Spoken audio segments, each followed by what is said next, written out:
Hola, soy la Basmati de nuevo con vosotros. Hoy os voy a hablar de Palmaroli y de un retrato que le hace Amadeo Saboya. Por favor, ya estamos. Eh, Se le hace en 1872. Para cuando se lo hace, voy a hacer una pequeña síntesis. Mis pequeñas síntesis muchas veces son... Bueno, hoy va a ser cortito. Para cuando realiza este cuadro en 1872, él está consagradísimo. Mirad, no sé cómo explicar. En el siglo XIX, París es... una fiesta, es el centro de la vanguardia y el centro del arte internacional. Entonces, todos los pintores que se precien quieren pasar por allí, pero claro, no todo el mundo puede. En el caso español, ni quiero contaros cómo teníamos el país como para irse de viaje de estudios o para pasar una temporada allí. Pero, entonces, claro, eso también nos retrasa con respecto, nos hace más refractarios con respecto a lo que está ocurriendo en el exterior. Pero en el último tercio del siglo, nuestros pintores ya van a París y no solamente es que van a París, sino que triunfan en los salones de París, en las exposiciones de París, se hacen famosos en París y bueno, y es muy importante, este es uno de ellos, es muy importante, este va a ser bastante conocido internacionalmente, es muy importante porque estos pintores del último tercio del siglo XIX, que ya no son ajenos a todo lo que ocurre fuera de España, son los que van a preparar el camino para el aluvión que viene ahora en la vanguardia a principios del siglo XX, en el cambio entre el XIX y el XX. Este muere pocos años, no sé si muere en 1896, por ahí, pero ellos van a preparar esa vía, el camino, porque en pintura es como el resto de las artes, como literatura, se va ampliando el camino y los que vienen detrás siguen ampliando y siguen por esa vía. Bueno, pues este pintor del que voy a hablar de ahora es uno de los que allana el camino. Él tiene también, en sus cuadros se lee Velázquez, se lee, yo qué sé, la pompa barroca de Vaney, de Carreño, en fin, se lee mucha tradición española de la escuela del siglo XVII. Y diciendo estas palabras, voy a ver qué puedo. Me parece que nace en Almendralejo. eh, es su padre, él se llama Palmaroli. Su padre, no sabemos si el rey lo contrata por, por apellido italiano. El rey tiene tres retratos muy famosos. Ya sabéis que Amadeo de Saboya vino y se fue, porque no soportaba a los españoles. Bueno, ¿qué puedo decir yo? El padre es el litógrafo del Museo del Prado. Eh, Oficio que él hereda cuando el padre muere. Y él llega a ser también director del Museo del Prado, llega a ser director del Colegio Español en Roma, él es académico, tiene montones de cargos, es muy reconocido. Pero voy a decir una cosa, bueno, ahora lo voy a contar, que si no lo cuento, el final lo cuento al principio. Él tiene como una especie, siendo genial es como tímido, porque, o sea, determinados cuadros oficiales, como si dijéramos, de aparato, como que siendo un pintor buenísimo, quiere como la autocomplacencia, o sea, se pliega a los gustos del retratado. Mientras que cuando hace retratos para su mujer, hace retratos, digamos, no tiene que quedar bien con nadie ni satisfacer a nadie y tal, sus retratos son súper maravillosos, artísticos, llenos de instinto, totalmente sueltos, relajados. Él era un buen pintor de todas formas.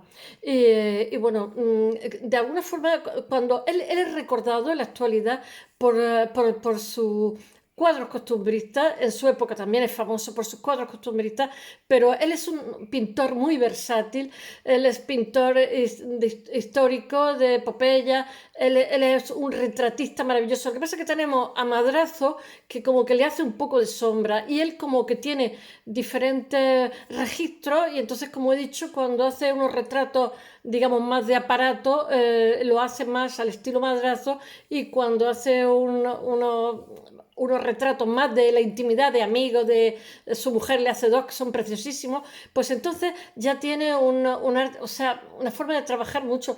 Yo de alguna forma hasta lo entiendo un poco porque, no sé, me solidarizo con el hombre.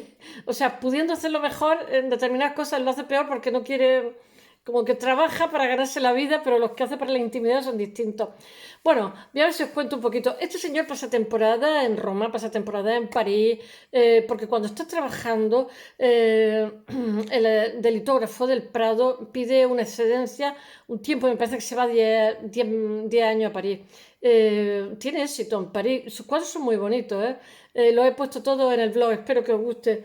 Si me veis las manos llenas de pintura, porque estoy pintando y parezco una albañila.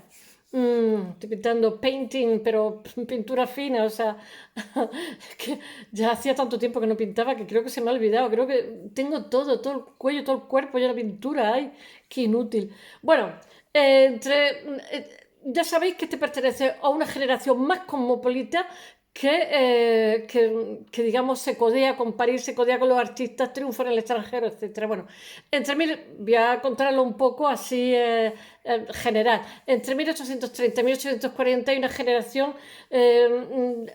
más cosmopolita que tiene un registro pictórico más variado y que es paralela al impresionismo, ya lo sabéis, ¿no? Lo que pasa es que el impresionismo francés, o sea, realmente desde el impresionismo hasta ahora digamos, porque lo otro lo estamos viendo como muy lejano, pero los impresionistas captan el instante. Os lo he dicho muchas veces, porque tenemos una cosa que son bastoncillos en el interior de nuestro ojo, entonces la luz engaña a todos.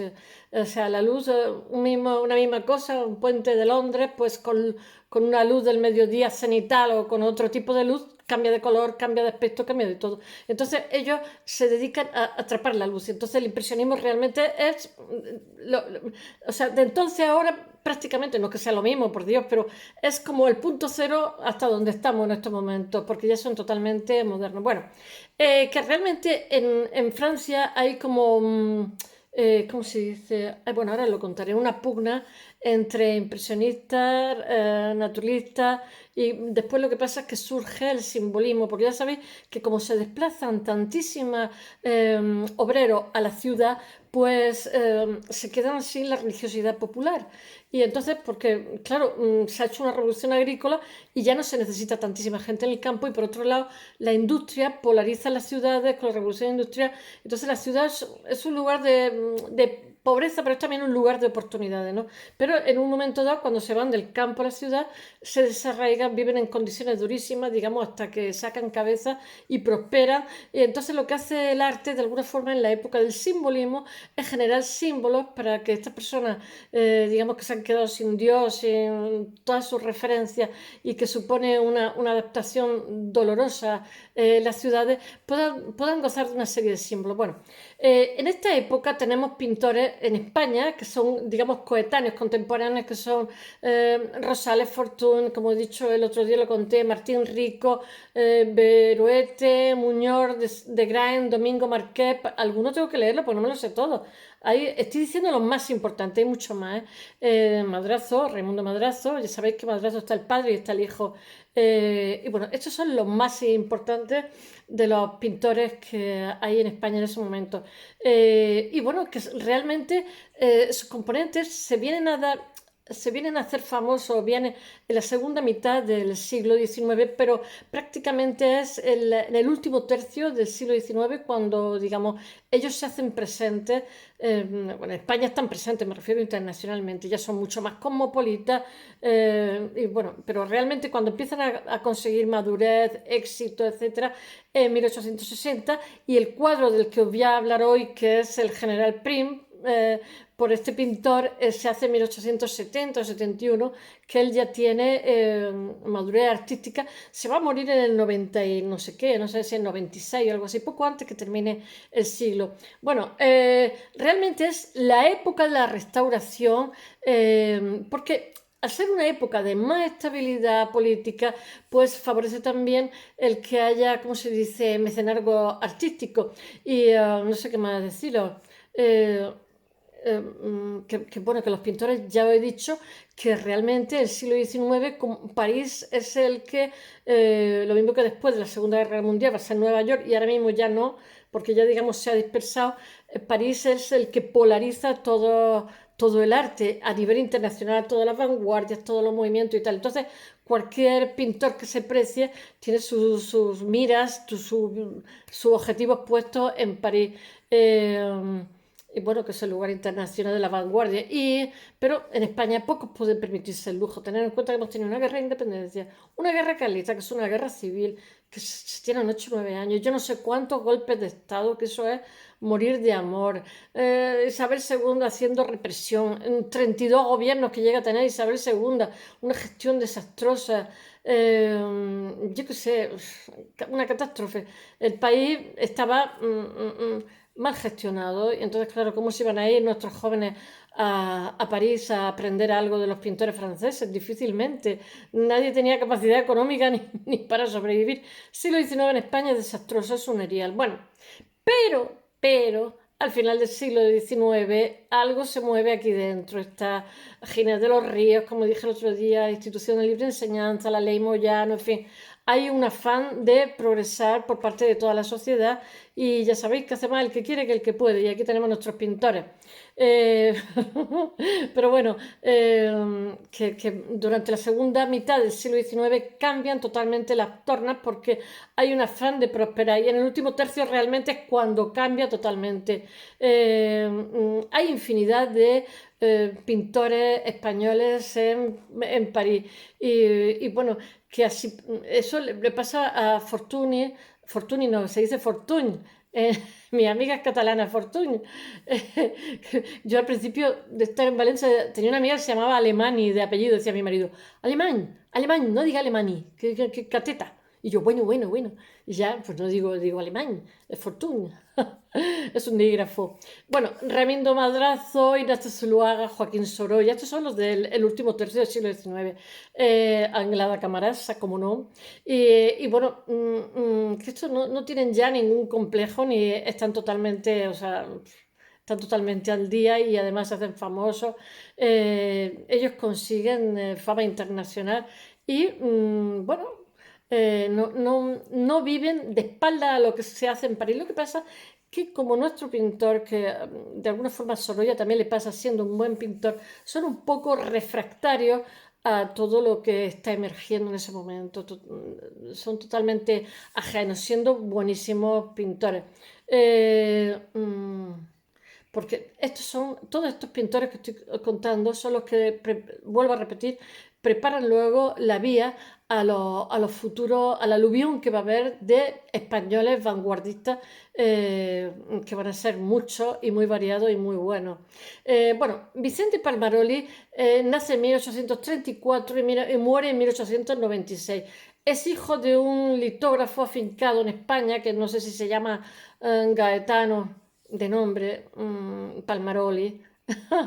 Y él, un litógrafo, ya sabéis que litos es piedra, yo he hecho litografía y son muy bonitas, pero son muy complicadas porque tienen un proceso largo, muy meticuloso, son antiquísimas además, bueno, simplemente con que alguno de los pasos lo hagas mal o no lo hagas del todo bien, ya te sale un churro. Es durísimo, los resultados son espectaculares. Bueno, es una generación, esta que os cuento, la del tercera parte del siglo XIX, mucho más cosmopolita, son artistas españoles que están totalmente, que están en igualdad de condiciones de lo que puedan ser los europeos. Él se forma en la Escuela de Bellas Artes de San Fernando y después tiene una posterior formación en Roma. En Roma coincide, se va con Rosales, que no se ha hablado, pero alguna vez os tendré que hablar de él, que es contemporáneo suyo. Y entonces se van al Café Greco, que me parece que la Piazza al Popolo o Via Condotti, no lo sé. Yo estaba, pero no me acuerdo porque tuve 3 años, durante un mes, 3 años seguidos. Entonces pues ya me acuerdo de, yo que sé, muchas cosas, pero de otras las confundo. Bueno, habrá que ir para no confundirse. Él cuando se va a Roma se va con Eduardo Rosales, como yo he dicho. Años después, entre 1863 y 1866, vuelve a residir en Italia. Ya sabéis que estaba el Gran Tour. Ahora mismo hay que ir a Francia, pero no hay que perder de vista a Italia. Bueno, el momento culminante de su proyección internacional es cuando se establece en París entre 1873, donde, bueno, que realmente él sigue la vía preciosista del retrato de género, en el siglo XIX muy de retrato de género. No sé cuál es la explicación, pero es así. Y en España en concreto hacemos muchos retratos de género. Que realmente eso le proporciona una amplia clientela, porque es lo que está demandando. Y bueno, que alcanza tal prestigio que años después, unos cuantos años después, lo hacen director de la escuela de la Academia de España en Roma, el Colegio de España en Roma, que es una maravilla. Y en 1894 lo hacen, tiene una pintura preciosa, el director del Museo del Prado, y será director del Museo del Prado hasta que se muera en el 96, que lo entierran creo que en el cementerio San Justo. Hay que ver las cosas que me aprendo de memoria. Mira, tengo que comprarme un teleprompter, ¿eh? Porque la mente es muy caprichosa. Bueno, tengo aquí para mirar la fecha. Bueno, él tiene una carrera institucional totalmente. Él se dedica a retratar a los pares en Madrid y, bueno, tiene una altísima consideración de la sociedad que lo promociona. Él deslumbra por la calidad que tiene artística bueno, y en París gusta muchísimo, sobre todo porque él coincide en esta época, cuando está en París, con la naciente Tercera República. Ya sabéis que también Francia pasa temporada arriba y abajo, abajo y arriba, como nosotros un poquito, pero menos desastroso que nosotros. Bueno, sí que tienen revoluciones, madre mía, en el siglo XIX, las barricadas, que no me acordaba yo. Bueno, eh, la, entre 1873 y 1883, durante su etapa parisina, hay una polémica que he dicho entre los naturalistas y los impresionistas que deviene en simbolismo, que he dicho lo que era el simbolismo, porque hay una demanda entre toda esa masa humana, millones de personas que se desplazan a las ciudades y entonces los artistas se ven con la obligación de que su misión es crear símbolos para todas estas personas que se han quedado sin sus tradiciones de religiosidad popular, etcétera.